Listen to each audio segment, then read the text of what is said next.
Bom dia, gente. Hoje a gente tem uma presença muito, muito especial de 3 grandes artistas. Ontem a gente falou sobre as coisas, né? As coisas têm vida, as coisas têm encanto. Então vocês vão hoje descobrir que tem gente que brinca exatamente com o encanto das coisas. Coisas encantadas, coisas vivas, tá? Tem coisas que têm vida. Então, hoje eu vou passar aqui para Lilian a poder apresentar vocês, a cada um deles. Mas eu quero dizer que eu estou muito, muito feliz da gente ter a arte aqui sendo apresentada por esses grandes artistas. Bom dia! Sejam bem-vindos ao segundo dia do primeiro Seminário Internacional de Cultura Material. A gente vai começar agora uma roda de conversa chamada Entre Criadores e Criaturas. Eu convido aqui a entrar na mesa a Maria Madeira, que é doutoranda do Programa de Pós-Graduação de Artes pelo UERJ.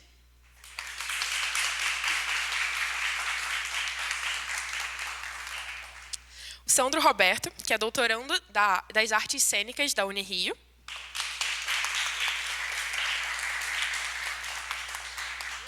E Gilson Mota, que é professor associado da UFRJ, Escola de Belas Artes, e coordenador do Laboratório Objetos Performáticos de Teatro de Animação pela UFRJ.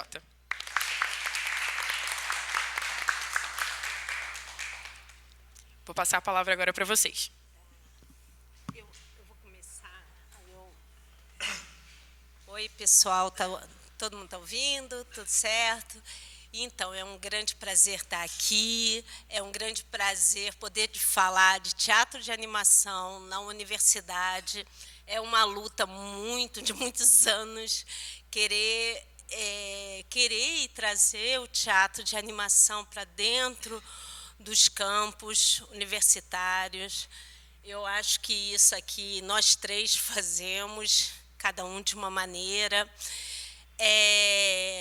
Essa possibilidade de estar nesse seminário interdisciplinar, poder aqui falar dessa matéria, né, concreta, nosso boneco, e que é esse fazer artístico nosso, essa matéria que se transforma em boneco, e com ela a gente brinca, a gente sai de um campo desse fazer, né, que é todo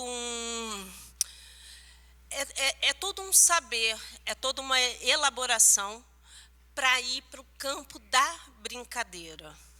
E também discutir essa brincadeira que aí a gente vai juntar, né, no meu caso, com as artes, com a arte contemporânea. Então, eu vou falar um pouco dessa minha pesquisa, essa pesquisa que começou aqui na UERJ, ainda na minha graduação de artes. Quero falar que é uma felicidade estar no 9º, porque eu também fiz história aqui há muitos anos atrás, no século passado, mas é sempre uma felicidade. Olha, eu cheguei hoje cedinho, falei, pô, estou no 9º, hein? Quanto tempo! Aí eu falei, na minha época não tinha nem luz aqui, era sempre sem luz ali o 9º, mas melhorou bastante, mas era assim. E acho que tenho certeza que na minha formação ter sido em História, bacharelado e licenciatura em História, e as artes sempre paralela, até que a arte me pegou inteira, não, né? Mas a pesquisa, a metodologia de pesquisa, eu aprendi aqui no 9º. Essa maneira, a vontade de pesquisar foi aqui fazendo história. Isso eu sempre falo e é verdade. Não tem dúvida disso, que faz eu ter esse pensamento metodológico, assim, não, eu vou fazer isso, isso e isso. É sempre engraçado, né? Falando com o Sandro, assim, meu Deus, a pessoa tem que... Não, essa etapa, agora se eu não tenho isso, eu não consigo. A intuição vive em mim, mas depois eu tenho que ter essa organização para fazer. E assim também para fazer os meus bonecos, os meus títeres, meu teatro de animação.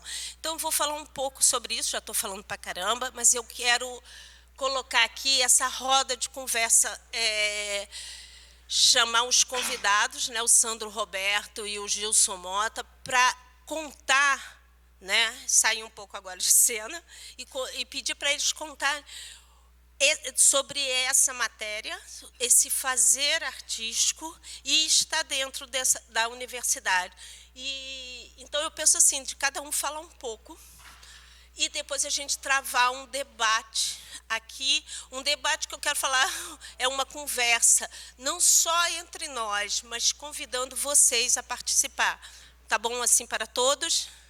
Então, vamos começar pelo convidado, meu orientador do mestrado, meu querido e um amigo queridíssimo, que eu acho que sempre temos de ter afeto. A universidade tem que ter afeto, os lugares todos têm que ter afeto, né? Eu penso assim, né? Então, a gente tem que ter orgulho dos afetos, né? Então, Gilson, passando a bola para você, bora aí. Oi, gente. Bom dia a todas e a todos. É um prazer estar aqui com vocês, falar um pouco sobre o meu trabalho na universidade, sobre bonecos, né? E estar aqui com o Sandro e com Maria Madeira é muito bacana. Eu estou um pouquinho de inveja deles, porque eles trazem bonecos lindos. E eu não posso trazer meus bonecos, porque eu trabalho com sombra. Até posso trazer, mas não ia adiantar muita coisa, porque os bonecos deles têm um sentido. O meu só tem sentido quando projetados. Então, eu trabalho exatamente nesse limite entre o boneco, que é uma materialidade, né, que ele é feito, né, e ele se tornando exatamente imaterial, que a gente trabalha com a ideia da imaterialidade da sombra, né? Então, é mais ou menos isso que eu venho fazendo na universidade. Eu criei esse laboratório lá na Escola de Belas Artes da UFRJ há cerca de 10 anos atrás, né? Foi em 2012, se não me engano, por aí. E aí, lá a gente começou a fazer um trabalho nós temos uma sala de experimentação e eu comecei a trazer os alunos juntamente para brincar comigo, para a gente fazer experimentações com bonecos, inicialmente, e depois com sombras, que foi uma coisa que eu me envolvi mais com essa linguagem do teatro de animação, porque ela tem um aspecto muito gráfico que me interessava muito, né? Como lá é uma escola de cenografia e indumentária, os alunos têm muita habilidade na parte da confecção, na realização das coisas. Então, eles teriam mais facilidade para confeccionar do que para fazer a performance. Eu falei, então, talvez os bonecos sejam uma maneira de trazer os alunos. E aí deu muito certo, né? Então, a gente começou a trabalhar já há um tempo. Um laboratório que está sempre, claro, em movimento, porque os alunos vão saindo, a gente vai ficando, né? E tem esse lado. Então, nós conseguimos fazer um espetáculo que circulou um pouco pela algumas cidades, e é mais ou menos isso que eu tenho feito lá, e eu vou falar um pouco sobre... Então, é só uma apresentação por enquanto, né? Depois eu passo... É isso, né? Fala, pode falar. Não, acho que eu vou fazer essa apresentação, depois a gente circula, acho que é melhor, né? Então, tá. Então, mais ou menos isso que eu tenho feito, tá? Participado de festivais de pesquisa sobre animação, né? Eu tenho também alguns livros que eu publiquei, que eu organizei junto com os artistas bonequeiros não somente do Brasil, mas da América Latina. São livros que foram publicados recentemente. É uma história do teatro de sombras contemporâneo, chama-se Teatro de Sombras ao Vivo, conversas com artistas latino-americanos.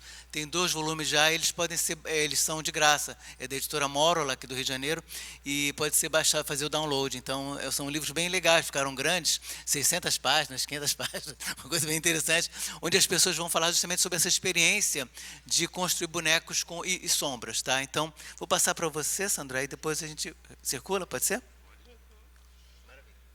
Eu acho que tem esse aqui. Está funcionando esse? Não? Já vai lá, olha só.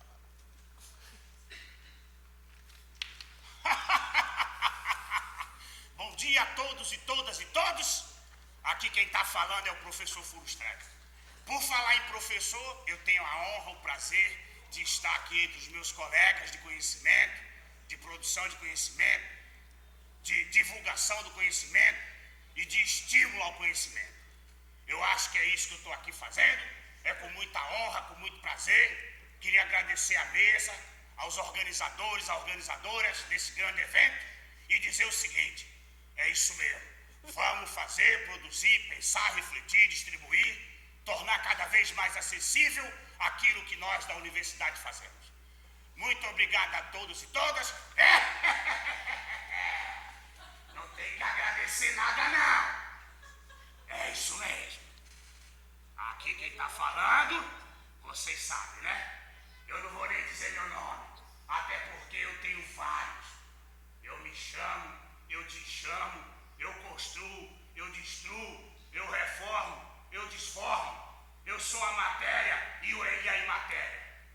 sou o vento, eu sou a madeira, eu sou o fogo, eu sou a água, eu sou todos os elementos da natureza.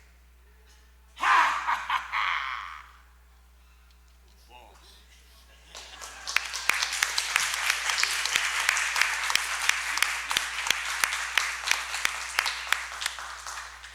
Muito obrigado. Eu agora vou me apresentar, depois de dar espaço para essas figuras.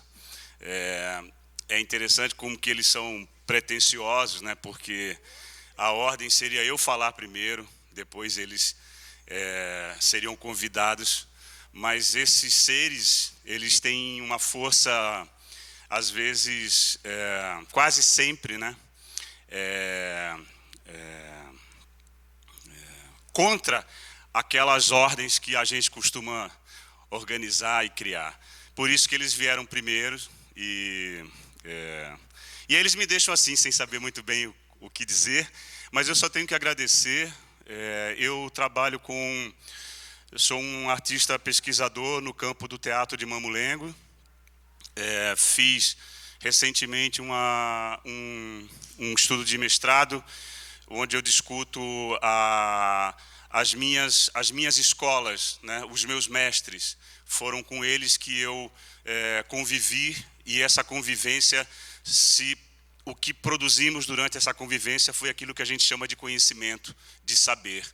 Mas isso só foi possível porque nós convivemos anos e anos e anos juntos, pensando, fazendo, e foi isso que eu pude trazer para a minha trajetória pessoal como artista.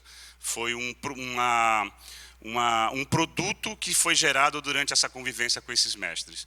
E isso envolve, dentro do campo do teatro de Mamulengo, envolve uma gama de saberes, porque a gente está falando de uma cultura muito mais somente do que uma expressão artística. O Mamulengo, o Teatro de Mamulengo, que é o teatro popular de bonecos brasileiro, né, entre outras denominações, mas o Teatro de Mamulengo, que é um teatro que historicamente tem uma origem no estado de Pernambuco, né, como Teatro de Mamulengo, depois tem as variantes dos outros estados. Depois que eu convivi durante 6 anos com esses mestres, eu resolvi, então, desenvolver uma reflexão sobre o que foi isso que a gente viveu ali, né? E é isso que eu venho fazendo, tanto como artista apresentando o Teatro de Mamulengo, como pensando sobre ele. E esse pensamento que a universidade vem produzindo em mim, né, esses conhecimentos que eu encontro nos espaços da universidade, tem mexido muito com o modo como eu aprendi a primeira vez, né? Então, é sobre isso que eu venho agora fazendo, vou fazer no doutorado, no campo das artes cênicas, falar, produzir aquilo que eu pude aprender com esses mestres, que antes de uma forma, uma maneira de fazer, é muito mais um modo de fazer, como que eu me coloco diante de um saber que é considerado um saber tradicional. Então, a palavra tradição para o Teatro Mamulengo, ela tem um valor muito grande, porque para alguns ela é entendida como algo que não pode ser mexido, e para outros é uma outra coisa. A tradição para o artista é invenção. Ela sempre foi, né? Não é à toa que nós temos um título muito caro, né? Que é a invenção das tradições no campo da história, mas de fato no campo da arte também é invenção. E é isso que eu venho fazendo como artista, pesquisador. Então, eu queria agradecer mais uma vez, estar aqui com as pessoas tão queridas, e entre outras, né? É muito bom a gente poder... E o Mamulengo está dentro da universidade.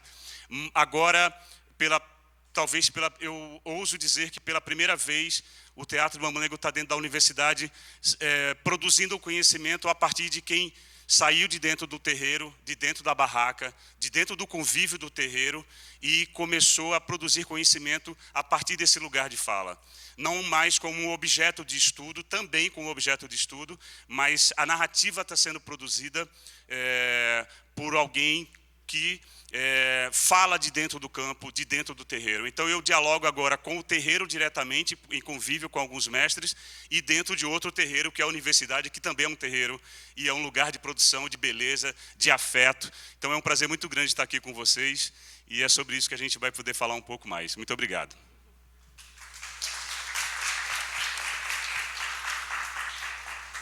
Bem, gente, é uma mesa assim... É engraçado ser mais ou menos mediadora, só para e fazer parte, né, também, né, de total. Então, eu acho que eu vou fazer assim, eu vou jogar umas perguntas, das quais eu mesmo vou responder, e aí a gente faz uma roda mesmo, e se tiver perguntas, eu acho que a gente já pode fazer assim, rodando, porque eu até falei, a gente gosta muito de boneco. E a gente fala de boneco. Então, o papo vai começar e aí vai ser difícil vocês vão ter que tirar a gente daqui mesmo. Que vai ser que a gente começa, vocês vão ver o zoinho da gente brilhando, que a gente começa a ficar assim. É uma paixão. Para mim, assim, é um amor pelos bonecos que... eu sempre fujo um pouquinho do assunto, mas eu vou falar. Quando eu fui defender o meu mestrado, eu já tinha feito um outro mestrado, mas esse mestrado na UFRJ, que eu fiz já em 2017, Gilson? Eu acho que eu defendi em 17 ou 18, não sei. Quando eu falei assim, Gilson, eu vou chorar, ele olhou, mas Maria, por que você vai chorar? Não estou entendendo. Falei, eu vou chorar no dia. E ele falou que, Maria, né? Que bobeira. Como que você vai chorar? No dia, para defender a sala cheia, amigos, eu antes fui falar, abri a boca, eu devo ter chorado uma meia hora, né? Todo mundo assim, né? Não foi... Mas era uma emoção poder estar, né, na Universidade Federal do Rio de Janeiro, defendendo uma dissertação que eu falava de boneco contemporâneo, do início ao fim, de 7 trabalhos que eu desenvolvi no mestrado. Eu não sofri esse mestrado nem um pouquinho. Agora, no doutorado, eu confesso que eu estou sofrendo. Mas eu não sofri nem um minuto. Eu produzia que nem uma louca. Eu produzi 7 tipos diferentes, 7 matérias diferentes de construção e de manipulação diferente de bonecos durante 2 anos de mestrado. Eu tinha tanto material que, para fazer o doutorado, eu tive de escolher um. E foi difícil, porque eu era meio que apaixonada por esse, e aí eu escolhi o Parangotíteres, né? Que daqui a pouco eu falo mais sobre o Parangotíteres. E esse choro foi um choro assim acho de décadas mesmo, de falar, eu consegui estar aqui falando de boneco. Então, sempre eu tenho essa emoção mesmo de estar numa universidade falando do teatro de animação. É uma porta que a gente vem tentando abrir, já está abrindo mais, mas faz muitos anos. Então, eu acho que a cada fala eu vou falar isso, a importância, talvez... O grupo não tenha ideia dessa importância, né, desse campo para nós, de estar abrindo dentro da universidade. Então, está aqui ainda que interdisciplinar, está saindo um pouco do campo das artes, outros estão vendo o boneco de outra maneira, é importantíssimo. É importantíssimo que quem está aqui saia daqui pensando, eu nunca tinha pensado no boneco nesse campo expandido. Isso é muito importante para a gente. Então, agora, a pergunta que eu vou fazer, tanto para o Gilson, o Sandro também já começou, o Gilson também, é falar desse boneco, dentro da universidade, que você ia falar, começar até a contar mais. Então, da gente conversar um pouco mais sobre que boneco é esse, que fazer é esse, como surgiu isso, que necessidade é essa nossa de colocar também, por que colocar esse boneco dentro dessa linguagem acadêmica? Por que isso? Para que isso? Então, é essa pergunta que depois também eu respondo, mas não estou... Vamos? Bom, essa pergunta é super legal, porque quando eu cheguei na universidade, né, como aluno, né, de graduação, eu sou formado em cenografia e figurino pela Unirio. E lá, até então, isso na década de 80, o teatro de animação, que na época era chamado de teatro de bonecos, né, e esse conceito foi mudando, porque a ideia de que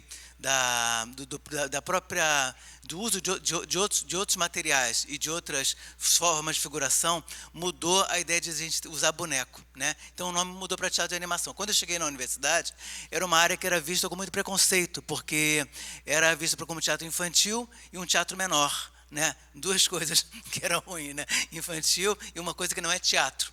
E foi uma coisa que a Maria insistiu muito na dissertação dela sobre isso, para afirmar como uma linguagem do teatro. E aí o que aconteceu? Nesse momento, né, nós fazíamos algumas oficinas tinha um professor que ele era de extensão, ele não era nem contratado, ele não era professor da universidade, ele era uma pessoa da extensão que dava um curso para a gente de iniciação de oficina de teatro de animação. E algumas pessoas começaram a fazer, mas nós éramos vistos pelos outros alunos como pessoas que, eles fazem teatro de bonecos, é uma coisa que não é tão interessante, não é o teatro verdadeiro. Então tinha esse preconceito muito forte. Mas de lá, desse grupo da universidade, saiu um grupo que estava se formando, saíram grupos muito importantes que estão atuando até hoje no Brasil e no mundo, que é o Grupo Sobrevento, que é daqui do Rio de Janeiro, mas já está em São Paulo já há algum tempo, já há alguns anos, mas foi formado nesse momento.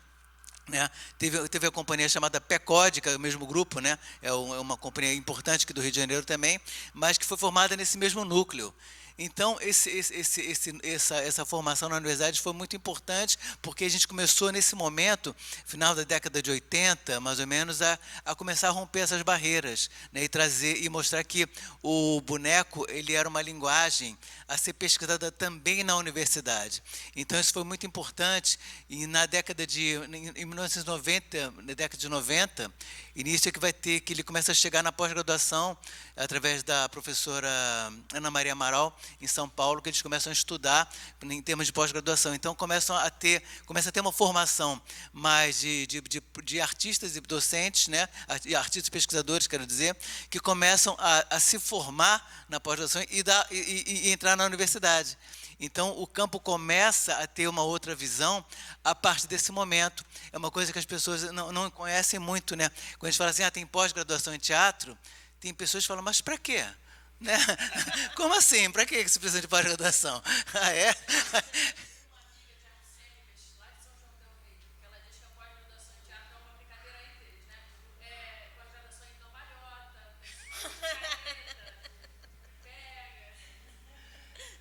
É um pouco assim, porque o treinamento do ator, como a gente está falando, é um jogo, né? Então a gente brinca, né, de boneco, mas precisa estudar tanto para isso, Sandro? Precisa fazer doutorado, para fazer essas coisas, né? As pessoas não acreditam. Eu fui orientador da Maria, né? E era impressionante, porque o que ela produzia, teve um momento que eu tive que dizer, para de produzir boneco e vamos escrever, porque tem essa relação que o Sandro estava falando inicialmente, de uma certa maneira, né, de que tem esse impulso que o boneco, a gente quer, a ação artística, ela nos toma muito, então ela fazia muitas coisas, muitas ações, e porque isso é uma maneira de pensar, o que é importante é isso, porque essa produção é uma forma de pensamento, e isso vai impulsionando a gente de uma maneira muito intensa, né? E tem um momento que você tem que parar e dizer, opa, vou parar aqui para deixar esse pensamento se autorrefletir de algum modo, né? Então, a pesquisa que a gente faz na universidade, né, é muito baseada nas ações, né? Então, é brincar de sombra, é brincar com as matérias, é brincar com o estudo de papel, de coisas que são muito, às vezes, que são elementos descartáveis, né, descartados do cotidiano, mas que a gente recupera. Então, é um pouco esse exercício com os materiais que nem sempre são muito nobres, né, numa linguagem que também não era considerada muito nobre. Então, a gente trabalha nessa fronteira, assim, meio que numa marginalidade, né. Mas eu acho que é bom, é um lugar interessante, porque a gente vai, né, nessa margem, a gente vai chegando ao centro, mas sempre voltando para uma margem, né. Mais ou menos isso. Então, é um pouco da história que eu vivenciei, foi essa. Eu sei que essa história se repete em outros estados do Brasil. Em Santa Catarina foi a mesma coisa, o núcleo que tem mais forte no Brasil é Santa Catarina, de teatro de bonecos. Em São Paulo também é a mesma coisa. Então, eu sei que essa história se repete um pouco. As pessoas que começam a ter uma formação nos anos 80, 90, e depois, com a chegada na pós-graduação, começa a ter uma nova formação, um novo impulso. Tá? É mais ou menos isso que aconteceu, e com essas novas gerações vem rompendo mais vem abrindo mais esse campo, né? É isso. É isso. Vou passar para mais Sandro. Pega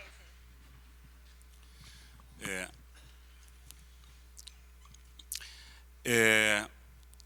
Eu penso que eu vejo, por exemplo, que o fato das universidades abrirem para a gente o estudo, né, a partir da noção de teatro de animação, a gente pensa numa importância desse lugar para as expressões artísticas de um modo geral, né? Eu acho que para a gente falar de arte realmente é uma coisa muito ampla, né? Então, mas a gente pode colocar o boneco. Eu sempre vou me referir sempre à palavra teatro de bonecos, porque eu também eu demarco muito esse lugar. E dialogo muito bem com o teatro de animação. Mas é porque, no meu caso, a gente vai sempre se referir a essas figuras como um boneco. Então, e eu apesar assim, de entender que eu ainda tenho muito que aprender nesse lugar, a cada vez que eu me desprendo, né, de algumas certezas, de algumas verdades, eu me descubro diante de situações que proporcionam alterações no meu modo de pensar, né? E isso se reflete diretamente no objeto de novo. Então, por exemplo, quando eu comecei a aprender, que eu fiquei durante anos repetindo, né, de certo modo, uma fórmula, o teatro de Mamulengo, para mim, era desse modo, com essa vestimenta. Eu me apresentava dentro de uma estrutura definida, que a gente chama de tolda, barraca, empanada, um lugar em que o bonequeiro não aparece, porque o nosso teatro ele não somente, mas ele tem muito teatro de boneco de luva, né? Então, entre outros, temos bonecos de vareta, de vara e etc. Mas o bonequeiro, o animador, ele ficava sempre dentro desse lugar, dessa estrutura, para apresentar somente. O boneco ainda é a figura central dessa expressão.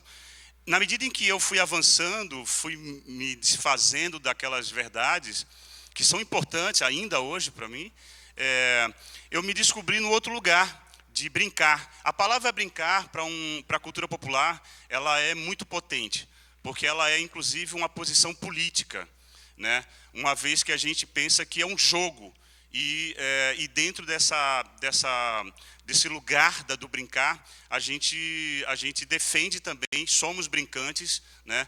O que fazemos são brincadeiras, e isso é um brinquedo. Então, nós temos dentro desse lugar o brinquedo, o brincante e a brincadeira, né? E essa divisão, ela é uma divisão também que a gente faz questão de demarcar, para que ela não se torne outra coisa. E não que...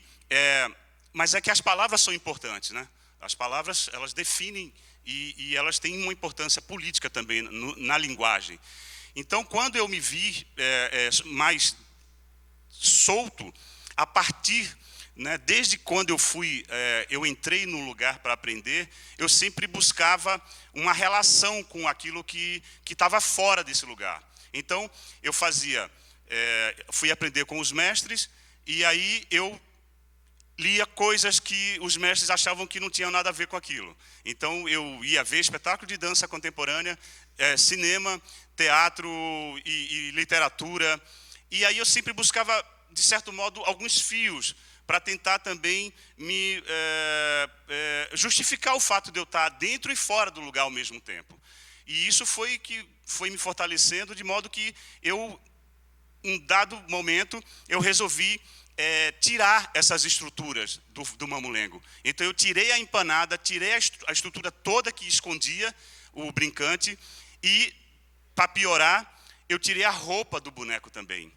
E aí eu comecei a manipular com o meu corpo aparente, né? E o boneco sem essa estrutura, né? Que é o palco, né, que a gente chama. E aí eu fui para esse lugar, né? Que é o brincante à vista do público. E o brinquedo, de certo modo, revelado. Né? E quando eu cheguei nesse lugar, claro que a tradição, ela me excluiu. Ela me tira do contexto da tradição. E diz, agora você já não é mais um mamulengueiro. Agora você se parece mais com esses outros artistas. E aí eu fui, no primeiro momento, claro que emocionalmente eu senti isso, porque é isso que a Maria diz, né? É o afeto com o lugar de saber, produção de saber. Eu falava assim, não, mas escuta, eu estou querendo dizer que o teatro do mamulengo é tão potente que a gente pode tirar tudo isso, e ele ainda é teatro do mamulengo. Mas isso demorou, porque eu também queria dialogar com os mestres. Eu queria dizer para eles que o que eu estava fazendo era também uma forma como eu me entendia como brincante, por ser um sujeito autônomo. E o brinquedo dá isso para a gente. Então, quer ser brincante, quer ser artista brincante, precisa produzir autonomia dentro do brinquedo. Porque isso é um movimento que a tradição precisa. É um movimento de produção, de renovação. Mas isso não significa que o que está atrás de mim é passado, ou o que está ao meu lado é passado. Nada disso. É um lugar que a Leda Maria Martins me ensinou, vem me ensinando, que é um movimento espiralar. Não é um movimento para futuro e passado. É um movimento que é espiralar. Ele tanto vai para o centro como ele expande. Então, hoje é um lugar que eu me encontro como um artista estudioso. Porque eu gosto da palavra estudo. Eu sou pedagogo e a palavra estudo tem um valor muito grande para mim. Eu sempre brinco, eu falo, na minha escrita, por exemplo, eu tiro a palavra pesquisa. Eu falo, eu sou um estudioso, eu sou um estudante. Eu estudo certas coisas. Eu gosto dessa palavra. Eu acho que é uma palavra que ela dá conta daquilo que eu sei fazer. Então, eu dizia, não, o mamulengo está vivo. E é uma coisa muito interessante, porque eu acho que o público, assim, a categoria de público que me deu coragem para continuar foram as crianças. Né? Apresentar assim com um público majoritariamente de criança. E eu brinco, as crianças nunca questionaram o fato de eu estar aparente. Ao contrário, por exemplo, de quando eu brincava dentro da barraca. Já sofri situações em que as crianças iam até a barraca e me chutavam. Eu sei que você está aí, não vai. Aconteceu o quê? E aí, quando eu tiro, que eu apareço, não revelo, mas eu apareço, as crianças, tipo assim, pô, agora não dá nem pra gente chutar a canela dele mais, né? E eu acho que o público infantil ele tem uma potência muito grande, porque ele não tem esse pacto social da gente sentar na cadeira, ficar assim, mas que coisa ruim, né? E a gente está aqui, e depois a gente vai ter que aplaudir, e depois a gente não fala mais nisso, mas por enquanto a gente fica. As crianças não, elas se levantam. Então, trouxe o quê? Uma pipoca? Cadê aquela massinha que você não trouxe um pedacinho de massinha para a gente modelar enquanto vê esse sujeito? As crianças, a experiência que eu tive, e ela também é interessante, porque também depois eu tive a oportunidade de apresentar em outro país, e tinha criança na plateia, e a criança tinha uma certa dificuldade de entender o que eu falava, mas ela entendia muito bem o que o boneco estava dizendo. Então, quando apareceu um certo sujeito, a criança reagiu na hora a ele. E aí a plateia ficava assim, mas como? Não estou entendendo, né? Por que ela está irritada com o boneco? E o boneco irritava essa criança. Enfim, claro que isso tudo é baseado sempre nesse lugar, né, de entra e sai, né? Então, assim, eu tenho encontrado alguns teóricos que vêm realmente me dando condições de dialogar com eles. Então, Então, por exemplo, eu estava até falando com o professor Gilson que eu tenho um autor que eu estou começando a conhecer agora, que é o Richard Sennett, que é um sociólogo do trabalho, que tem uma publicação que eu acho que é muito importante para mim, que é o Artífice. Ele vai estudar a categoria, né, de trabalhadores manuais, e ele traz um conceito muito bacana, que é o de pensar com as mãos. Então, assim, toda vez que eu estou fazendo um boneco que é de madeira, eu sempre me sinto pensando com as mãos, porque elas que estão produzindo, né, algo que, de certo modo, traz para o meu mundo um elemento novo. Então, eu acho que dentro da universidade, que eu tenho encontrado... por exemplo, recentemente eu participei de um colóquio em São Paulo sobre teatro popular, e há uma resistência no lugar de trazer o conhecimento que eles chamam de acadêmico, né? Porque eu também não sei muito bem o que é isso, né? Aí eu levei a dissertação para a gente falar sobre ela, e eles falaram, mas você não está encontrando resistência? Eu falei, cara, eu não sei se é porque eu realmente não consigo enxergar muito, mas eu não tenho encontrado muita resistência. É claro que toda vez que eu vou ver o currículo da universidade, da pós-graduação, eu preciso meio que fazer uma tradução imediata para que eu consiga realmente conversar com ela. Mas o fato de eu estar entrando cada vez mais, e penso que quero abrir campo para novos, recentes, ingressantes nesse lugar, brincantes que queiram entrar, para a gente fazer isso mesmo, para a gente alterar o currículo.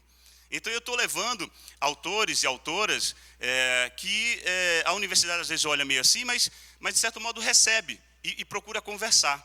Então, eu acho que esse é o meu lugar hoje dentro da universidade. É ampliar o debate, modificar o currículo e, ao mesmo tempo, também... Porque isso tudo é resultado da universidade na minha trajetória, né? Cada vez que eu leio, descubro um autor, uma autora, eu falo, cara, que bom, porque tem diálogo direto. E isso realmente não tem sido muito raro, eu tenho encontrado, tenho buscado, e até então é isso que eu venho fazendo assim, dentro da universidade. Levar o Teatro de Mamulengo para esse lugar de produção mesmo, de narrativa, sabe? De lugar de fala, dizer assim, não, agora é o Mamulengo que tá falando, e dizer que hoje, até mesmo entre os meus pares, mais direto, assim, a coisa já mudou. Então, tem esse lugar também de perceber que a gente tem que insistir, tem que ir lá, ter calma para poder explicar, poder falar, ouvir, né? Mas acho que a coisa de certo modo, está ficando mais flexível nesse sentido.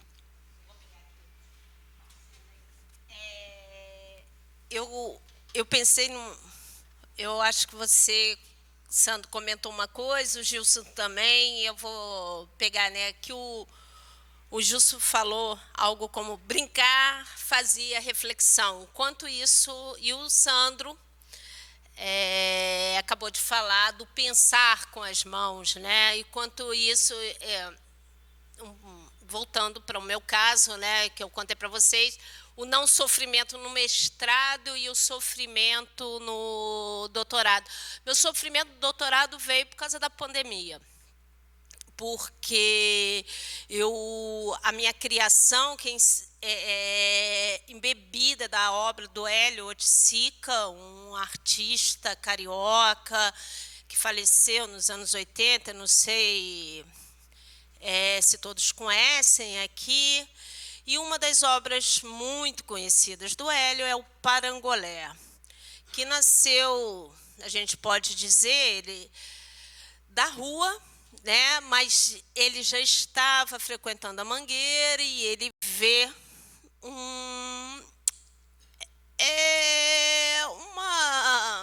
como uma casinha na rua, né? Aqui, próximo à Praça da Bandeira. E ele acha aquela construção muito significativa e ele tem a vontade de parar, mas ele tinha visto no ônibus. Mas no dia seguinte ele vai lá e só sobrou daquele lugar a palavra Parangolé. Bem, o que é essa palavra? Essa palavra era como uma gíria. O Ali Salomão vai falar mais sobre isso, né? Que o pessoal falava, qual é Parangolé? Era uma ideia de uma gíria, e ele pega esse nome e coloca nessa obra que vai ser a obra que muda, eu acho, todas as obras do Hélio, porque é a cor, né? É a dança sem mais uma estrutura. A estrutura é quem participa, é quando ele chama o público, deixa de totalmente de ser espectador, né? Ele passa a estar com a obra, mas não como um cabide, né? Né, um modelo que está passando para mostrar algo. É quando a obra é ativada pelo público. Mas, deixando claro que também tem quem assiste o outro a vestir aquele parangolé, também vê, também participa da obra. Então, o Hélio consegue isso com o parangolé, e é uma obra estudadíssima.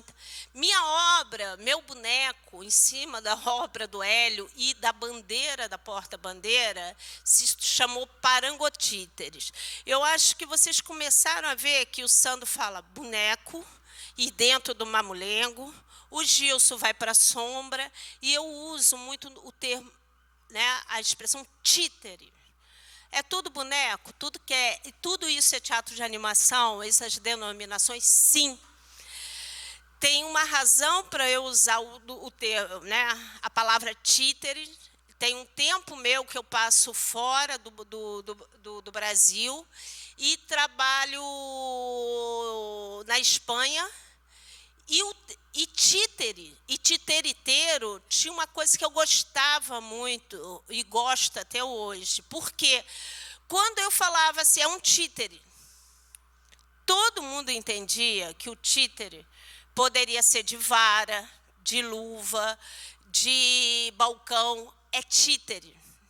É com uma compreensão que aquilo é teatro. Primeiro, é teatro. E pode ser de muitas formas. Eu gostava que isso, eu não tinha de dar explicação para esse nome. E se eu falava assim, o que você é? Eu adorava, e adoro até hoje. O que você é? Sou titeriteira. Ninguém me perguntava o que é isso. Ninguém nunca me perguntou. Ah, tá. Se eu falo, aí o pessoal assim, mas esse nome é espanhol. Eu sempre falo, está no Aurélio. Abre o Aurélio, que está lá. Isso sempre foi meu argumento meu. E está mesmo. Está lá no Aurélio, no títeres, está lá o que é. Então, é um termo que a gente usava, ficou em desuso. E a América Latina inteira pensando, né, no diálogo, que a gente sempre esquece, vai usando o inglês, o francês, e esquece do espanhol, que nossos vizinhos estão aqui e falam espanhol, a sua maioria. E todos entendem esse termo, e isso me agrada muito, esse diálogo com a América Latina. E falar titeriteira, todo mundo entendia que a minha profissão era trabalhar, uma artista de teatro que trabalha com o mundo de animação. Né? Só para dar essa explicação sobre os títeres e a minha maneira de entender isso. Porque quando eu falava assim, para conseguir um termo aqui, a gente fala assim, tá, o que você é? Sou bonequeiro. A gente acaba falando, sou bonequeiro. Faz para vender? Faz de paninho? Como é que é? Aqui tem para enfeite, faz para minha filha?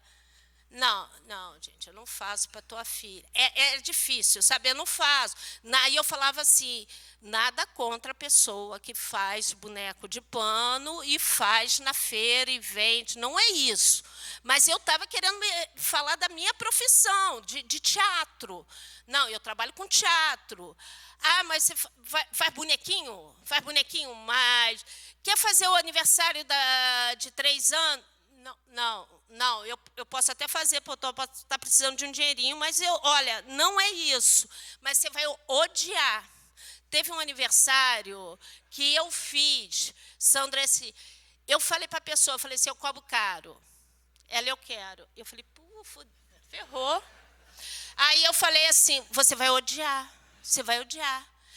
Mas eu quero. Eu falei assim, ela estava querendo fazer o aniversário da filha dela de Peppa Pig e queria me chamar. Eu falei assim, Sandro, vai ser um horror isso. Eu vou levar o diabo, vai ser um horror. Ela falou assim, me dá tua conta que eu vou depositar o dinheiro. falei, essa mulher é louca. Eu falei para ela que ela ia odiar. Que eles odiaram, não odiaram, Sandra? Eles odiaram. Eu falei, mas aquela pessoa que não quis vender o produto, eu falei, eu era numa casa, não sei quem conhece Niterói, uma casa lá em São Francisco, abestada. E eu falei, gente, pelo amor de Deus, olha, não é, entendeu? O que eu faço não é isso. Mas ela queria, não sei por que ela cismou comigo, queria me dar dinheiro, sei lá o que aconteceu. Mas eu falei assim, mas o aniversário é da Peppa Pig, entendeu? Não dá para eu levar o boi, o diabo, não sei. Aí, enfim, pagou, né?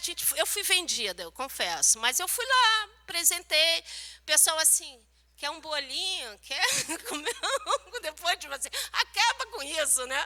Mas é isso, você pode até apresentar em um lugar, mas dessa vez eu fui sincera. Mas acontece essas coisas de... Gente, do nome levar uma ideia que não adianta, que meio que fecha, né? E esses preconceitos que o Gilson levantou, né, que acontecia, ainda acontece. Ah, teatrinho de boneco, né? Ah, sei. Ah, eu faço lá na escola também com maternal 1. É aquele fantoche, né? Aquele fantoche assim? Também pode ser. É aquela coisa assim, a gente... não estou desmerecendo. É claro que uma professora pode usar a linguagem do teatro de animação com suas crianças. E seria ótimo se usasse sabendo usar aquilo, a potência daquele boneco. O que me mata é a maneira que é usada, a maneira que é colocada. E sabendo que aqui no Rio de Janeiro, nos anos 40, até os 60, tinha um departamento, se vocês não... A Maria Mazetti, aqui no Rio de Janeiro, já teve, dentro da Secretaria de Educação, um departamento de teatro de bonecos. Porque isso era muito importante que tivesse dentro das escolas. E isso se acabou. Mas era de outra maneira. Havia todo um escrito de dramaturgia para a infância, né? Claro, com a concepção do tempo. Aí a gente, né, pode colocar a crítica nisso tudo. Mas, assim, pensando assim, o espaço que houve já também para o teatro de animação, que não se tem mais. Mas isso, durante muito tempo, isso foi pensado como algo menor. E isso foi, né, foi me dando aquelas coisas aqui, por isso que eu quis muito falar, teatro para criança é uma maravilha de trabalhar. Eu, dando aula no CAP, o FRJ, para educação infantil, quando dava meus parangotíteres para minha turma de 4 anos trabalhar, ou a ideia dos parangolés do Hélio, eu tenho relatos de criança, que é uma coisa assim, para eles, eu sempre mostro em alguns lugares o Bento falando, com 4 anos. Não, os parangolés a gente pega e a gente faz a obra de arte. E isso, assim, é incrível, porque, assim, mas eu vou no ensino médio, no meu curso de... eu dou aula no fundamental em Maricá. Ué, você vai dar Helioticica? Você vai dar parangolé? Mas como que eles vão entender? A criança é isso, a criança consegue conversar, né? Então, o Sandro já me catucou, que eu estou falando muito, mas era isso. Eu queria pensar nisso, desse fazer com as mãos, e o brincar faz a reflexão. Por quê? Na pandemia, eu não pude brincar. E eu entrei nesse doutorado na pandemia. E eu fiquei 2 anos em casa, realmente em casa. E já ia pirar, se não fosse essa boneca, que Sandro me deu pouco antes. Como estava eu não podia levar meus parangotíteres para ativar na rua. E essa ativação, outros brincando, é que me fazia ter a reflexão para poder escrever. É o que me dá a compreensão de todos os sentimentos para a escrita. E aí a minha escrita sai espontânea, verdadeira, reflexiva. Se eu não brinco ou não confecciono, é como se eu tivesse amordaçada, presa. E isso me dá angústia. E aí me dá sofrimento. Eu só consegui, agora eu tive um outro momento assim de super dedicação à escrita, depois que eu ativei os parangotíteres dentro da obra do Hélio no Museu do Açude. Uma obra que o Museu do Açude, quem não conhece, conheça, é um iotim no Rio de Janeiro, maravilhoso. Mas então eu estou pensando nisso. O quanto, eu acho, para nós três, esse fazer e essa prática faz a reflexão.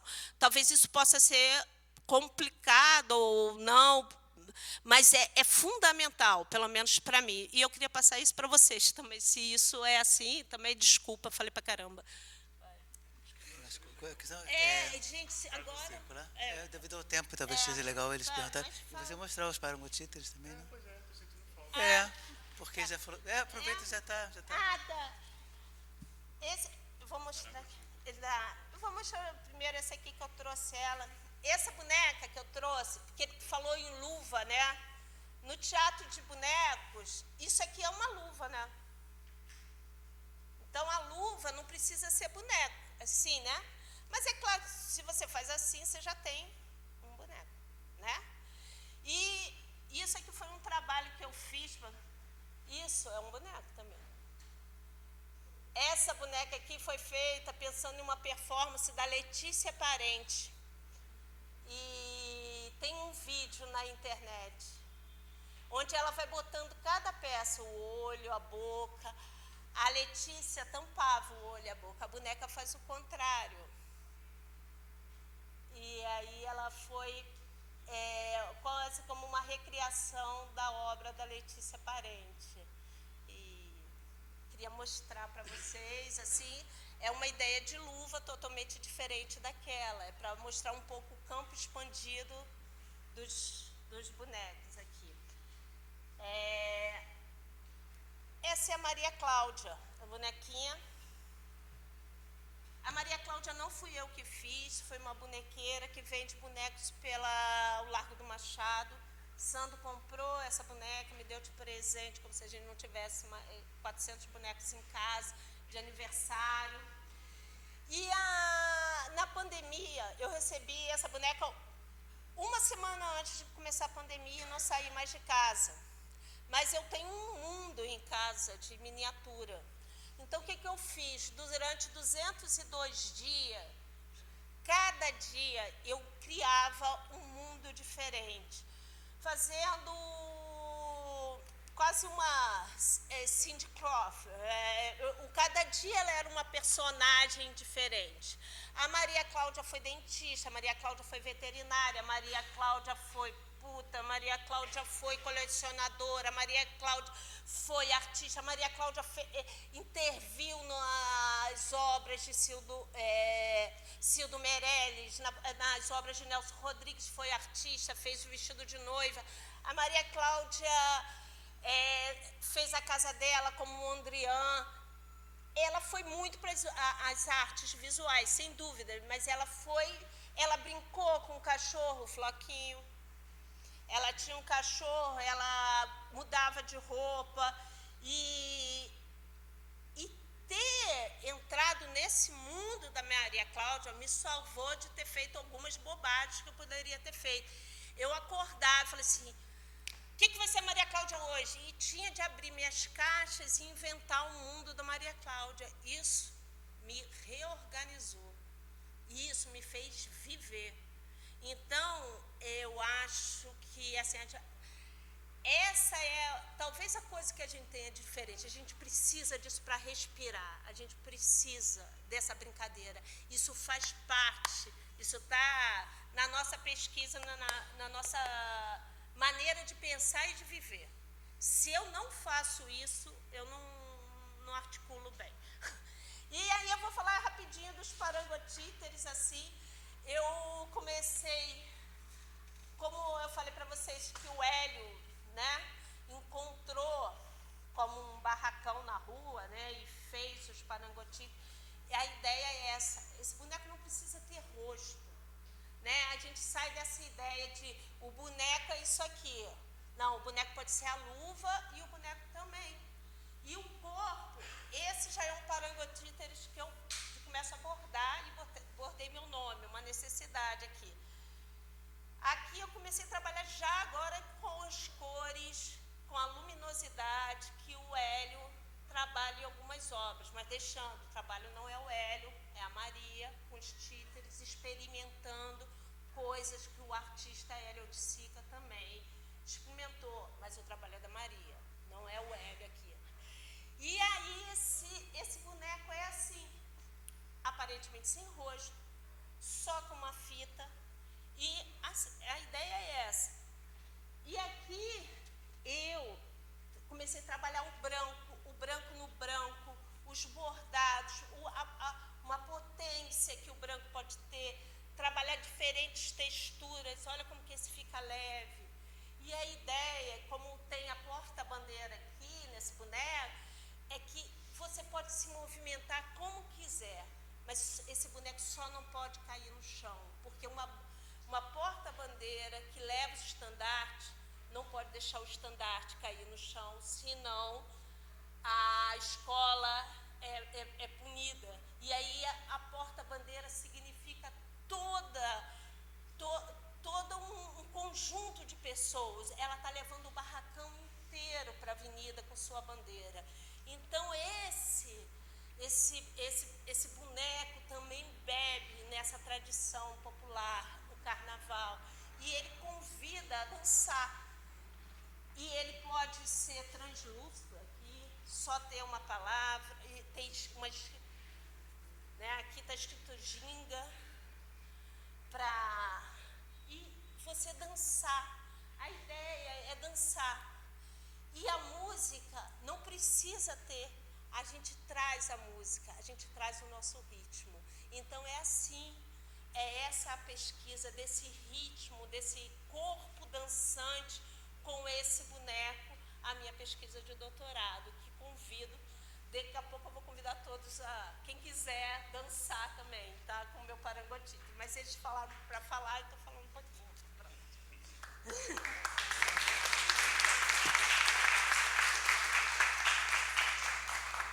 Vai, Dirce, já falei a peça. Gente, fala aí. 10 minutos? Então, temos 10 minutos. Ele levantou a mão.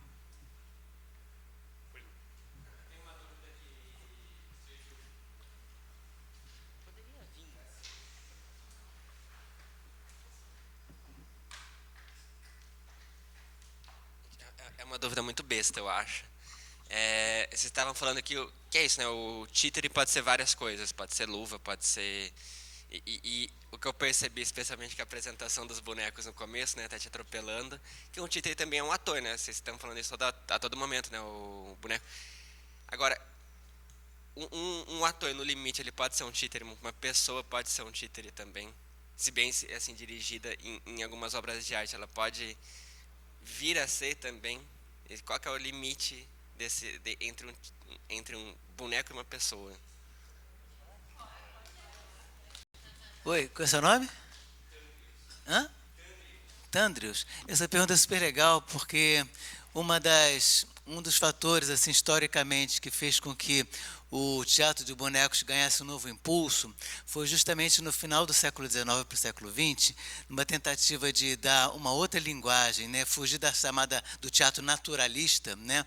Alguns autores e teóricos se inspiraram justamente no boneco para poder modificar o trabalho do ator. Então, para pensar um outro modo do ator jogar, brincar, se inspiraram no boneco. Tem um texto do século XVIII, né, chamado Teatro Teatro de marionetes? Não, sobre, né? Sobre marionetes. E esse texto foi fundamental para que muitos teóricos e artistas repensassem o lugar do boneco.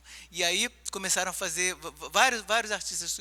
Isso acontece um pouco mais na Europa, né? Depois se expande. Mas eles começaram a se inspirar no modo de ser do boneco, né? Nesse tipo de rigidez, de mecanismo que ele tem, de alguma maneira, né, para poder pensar o trabalho do autor no sentido de desconstruir toda a naturalidade, toda a ideia da espontaneidade, né, ou de falta de controle, em alguns casos, que alguns atores têm. Então, aí começou a ter um tipo de, que a gente vai chamar de marionetização do ator. E esse tipo de pesquisa foi fundamental para vários teóricos e realizadores do século XX, como Meyerhold, por exemplo, o encenador russo, que vai se inspirar na biomecânica, em várias técnicas, mas pensando sempre nessa ideia da marionetização do ator. Então, tem um diálogo, sim. O ator, acho que atualmente, eu não sei como é que essas pesquisas estão atualmente, mas teve uma época que estava muito em evidência essa ideia de tentar usar o boneco como um modelo para o ator. Atualmente eu não tenho visto, não sei se vocês têm acompanhado alguma coisa assim, tem visto mais ao contrário, o ator, o performer, mas com o boneco. Agora, essa ideia da marionetização, acho que já se perdeu no tempo, acho que foi um momento da história. Acho que é outra técnica, né, a mímica, né, porque você vai tentar mostrar algo que é invisível, né, no caso do ator, como ele está falando, né, é mais no sentido de pensar um outro modo de atuar que não seja dentro dessa esfera do cotidiano, né, que mais ou menos assim, você pensa na linguagem naturalista. Para quem não entende isso, vai pensar assim, uma novela, por exemplo, de televisão, ou cinema, trabalha mais com essa linguagem naturalista. Você não vê uma coisa que seja fora, um outro código de realização que não seja a imitação da realidade. Então, né, essa reprodução da realidade. No caso, quando o ator imita o boneco, ele já está imitando outra coisa. Né? Se a gente começar a imitar os teus bonecos aqui, o movimento de vocês, já vai ser outra linguagem, já vai ser uma coisa totalmente diferente, que não é mais inspirada no cotidiano, né? Nos nossos vícios e várias coisas, né? Em vários comportamentos já pré-estabelecidos. Então a mímica já é outra coisa. É um outro caminho, exatamente. Então esse elemento foi fundamental para a renovação das artes, assim. Legal. Mais alguém? Ali.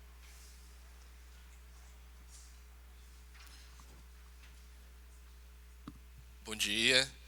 O arqueólogo não consegue olhar para esse monte de bonecos sem pensar na fisicalidade do boneco também, né? Eu estava muito interessado em saber assim, como que carrega esse processo desde a fabricação e da montagem do boneco até a performance, assim, tipo, onde para a fronteira do boneco estar pronto, a manutenção do boneco e etc. Assim, porque eu, pessoalmente, no meu trabalho, também pesquiso gente que faz instrumentos musicais, e tem brigado para discutir que processo é contínuo na vida inteira do objeto. Né? Eu queria saber como é que é com coisa que está viva, né? Que está sendo manipulada o tempo inteiro, que não existe parado. Né?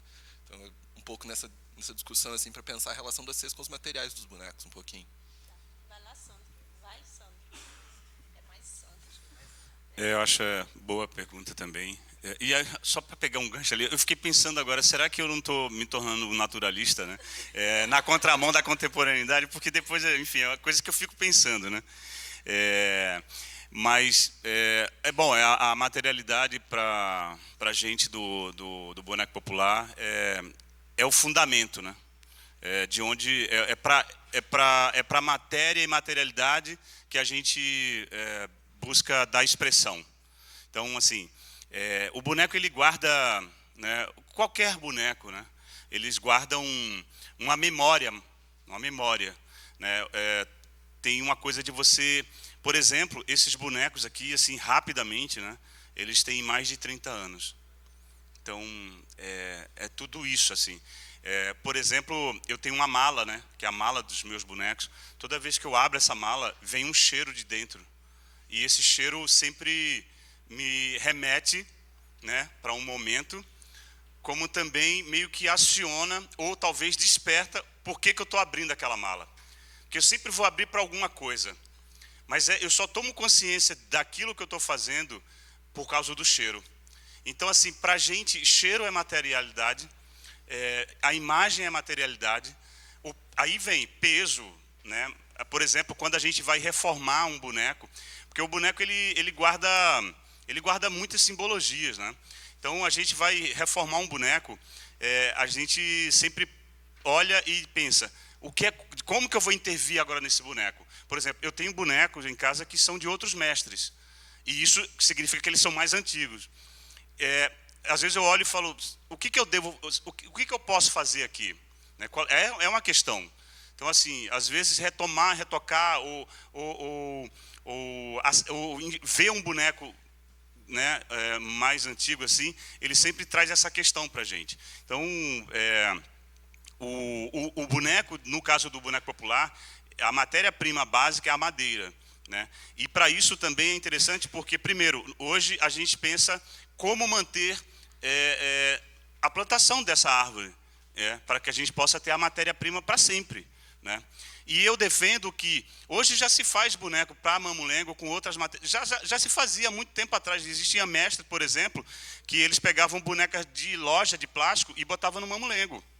Entendeu? Assim como eles pegavam as mãos. Eles pegavam as bonecas de feira, cortavam as mãos, porque mão é uma coisa muito difícil de fazer. Sempre foi, né? Na área do desenho, por exemplo. Não é à toa que os desenhos, os pintores mais clássicos assim, pode ver que quando a pessoa não tinha muito dinheiro, ele enfiava a mão no bolso, né? Porque, quando você pode ver as pinturas, né? Quando a pessoa está com a mão no bolso, não é um rei. Nunca vai ser um rei com a mão no bolso, né? Então, assim, os bonequeiros populares, eles cortavam as mãos e botavam no boneco. Então, assim, madeira, mão, tecido. E isso também traz uma questão para a gente pensar a materialidade da tradição. Porque a gente tem muito assim, é mulungu, porque é tradicional. Não, não. Primeiro que era uma coisa da matéria-prima que tinha em abundância no entorno do brincante. Se tivesse papel machê, eles iam fazer de papel machê. Como, por exemplo, ocorreu uma mudança, 2 mudanças grandes vêm ocorrendo no campo das tradições, por exemplo. No tambor, nos tambores de crioula do Maranhão, nos bois de sotaque de tambor, eles estão já há muito tempo que eles estão fazendo os instrumentos com cano de PVC. Então, antes fazia o quê? Pegava a madeira, ocava com fogo, esticava o couro, tararau. E agora eles descobriram que não dá para fazer com cano de PVC. No caso do cavalo marinho pernambucano, por exemplo, as máscaras eram feitas com couro de bode. Hoje eles fazem com EVA. Então, assim, é uma discussão, e é muito interessante, porque às vezes, né, a gente chama assim, a pessoa que vem muito de fora, muito de longe daquela expressão, quando entra no campo para fazer o estudo, às vezes cria também uma certa aura, que o Benjamin traz tão bem, né? Uma aura do objeto, e o brincante, ele é muito malandro, assim. Às vezes ele fala assim, não, eu só faço tudo assim, mas a pesquisadora vira as costas, eles vão lá, pega um pedaço de plástico e começa a trabalhar, entendeu? Porque tem essa sacação também do campo, né? O campo, ele produz essas sabedorias que só um pesquisador mais atento começa a fazer essa leitura, né? É a performance, tanto do artista quanto do pesquisador.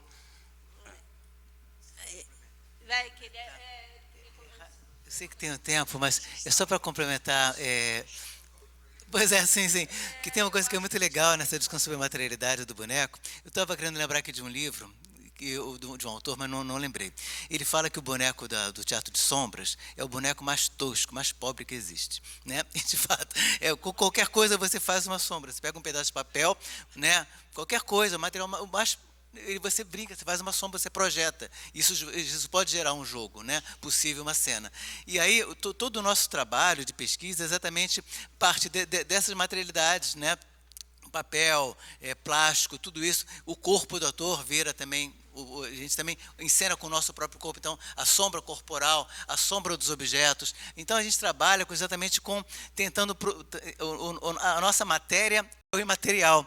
Talvez é um pouco diferente do que eles fazem, né? Que eles têm toda uma pesquisa com a madeira, com tudo mais. Não, a gente pega o material mais tosco, porque ele não vai ficar à vista do público.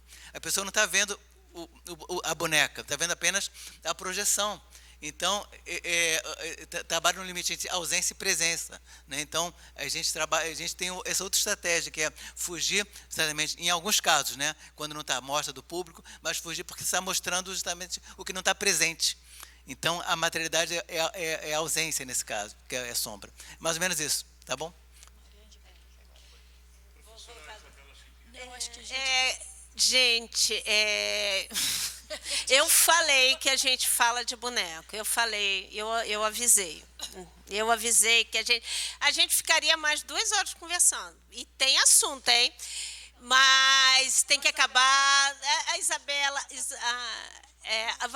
acabou o tempo, a gente vai ter um coffee break chiquérrimo, a gente vai estar aqui, a gente vai estar lá, vocês podem conversar com a gente. Eu queria agradecer muito estar aqui mais uma vez, agradecer a presença do professor Gilson Mota, agradecer a presença do ilustre artista bonequeiro maravilhoso Sandro Roberto dos Santos. E agradecer a todos aqui a presença, a minha presença. Eu agradeço. O ego falando, agradecer a minha presença. Maria, Gilberto, Sandro, muitíssimo obrigada. Vocês falariam horas e eu tenho certeza que todos nós escutaríamos horas.